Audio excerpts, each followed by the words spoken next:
गुरु परंपरानुसार 8 वर्ष में 8 वर्ष में यज्ञोपवीत जिसका संस्कार हो गया हो और गुरु परंपरा का पालन करते हुए जो आचार्य अपने जीवन को जी रहा हो, ऐसे वक्ता के मुख से ही कथा को सुनना चाहिए। आगे, वेद शास्त्र विशुद्ध कृत। भाई वेद शास्त्र देखो, जो खुद नहीं समझेगा वो तुम्हें क्या हलवा समझाएगा। एक आदमी था, तो अंग्रेजी आती नहीं थी, जैसे हमें नहीं आती, उसको नहीं आती थी। पर जिन्हें अंग्रेजी नहीं आती वो ज्यादा बोलते, जितनी सीख लेंगे वही बार बार रिपीट करेंगे। No no no no no, yes yes yes, हाँ हाँ, ऑफ कोर्स या सिट डाउन। आओ, जिन्हें नहीं आएगी वो ज्यादा, देख लेना तुम, कभी हम तबला वालों को अक्सर देखते हैं, जो तबला बजा के नहीं जानता वो ज्यादा अपने हाथ ऐसे ऐसे करता है। हाँ हाँ हाँ, जो बजा के नहीं जानता है वो ज्यादा और ऐसे ऐसे और ज्यादा करेगा। समझ जाना अधूरा है। और जो वास्तविक वादक होता है ऐसे ऐसे निकलो, मस्ती में रहता है, ठहरा रहता है। जो ज्ञानी होता है वो कभी नहीं झाड़ता है कि हम ज्ञानी हैं, उसकी तो चाल चलन और बाणी ही बता देती है कि ये ज्ञानी है। जो भगवान को पा जाता वो चिल्लाता नहीं है कि हमने पा लिया। ध्यान रखना, जो नहीं पाता वही चिल्लाता है कि हमें मिल गए, हलवा मिल गए। अरे भाई, स्विमिंग पूल में जो डूबता नहीं है वो चिल्लाता है, पानी में जो डूबता नहीं है वो चिल्लाता है बचाओ, डूब गए डूब गए। अरे भाई साहब, तुम डूब गए होते तो बोल पाते, मुंह में पानी ना भर जाता ठटरी के भरे। जो डूबे नहीं है वही चिल्लाते हैं कि बचाओ, डूब गए। जो डूब जाते हैं वो बोल नहीं पाते हैं। उसी प्रकार कथा वक्ता कैसा, बोले वेद शास्त्र विशुद्ध कृत, जिसे खुद समझ में आ गए हो वही जो है कथा सुनाने योग्य है, उसी के मुख से कथा सुननी चाहिए। अगला वर्णन क्या कथा वक्ता का, दृष्टांत कुशलो धीरा, समझाने में कुशल हो, दृष्टांत भी दे सके ताकि आपको कथा समझ में आ जाए। और हाँ, धैर्यवान भी हो।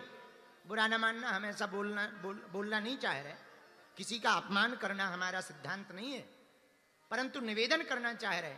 आजकल कथाओं के मंचों से भगवान की झांकी बना बना करके भगवान को नचाते हैं। सुदामा जी को दे देते हैं झोली की, जाओ मांग ले आओ। और सुदामा जी 20-20 रुपया मांग रहे। हाँ, एक समय वो था कि सुदामा जी ठाकुर जी के यहां गए थे तो भगवान ने उपत्य दिया था। अब तो बड़ी विचित्र स्थिति है, शंकर जी अलग नच रहे, राधा कृष्ण अलग नच रहे, खिल रही भयों। अरे बजरंगबली, अब क्या बताएं भैया, हमारा वो ब्रह्म जो पूर्ण परब्रह्म परमात्मा है, जो इस दुनिया का आधार है, वो ब्रह्म दुनिया के सामने नाचे, दुनिया को रिझाने के लिए नाचे। स्वरूप ठीक है, स्वरूप का सम्मान होना चाहिए, पर भैया स्वरूप को नचवा कर स्वरूप का या भगवान का अपमान नहीं होना चाहिए। तो कथा वक्ता का नियम बताया है, बोले धैर्यवान होना चाहिए, धीरहा। आगे, वक्ता कार्योति निष्प्रहा, बोलने में वाणी स्पष्ट हो ताकि समझ में आवे। ऐसे वक्ता के मुख से ही भगवान की कथा सुननी चाहिए। बोलो सीताराम।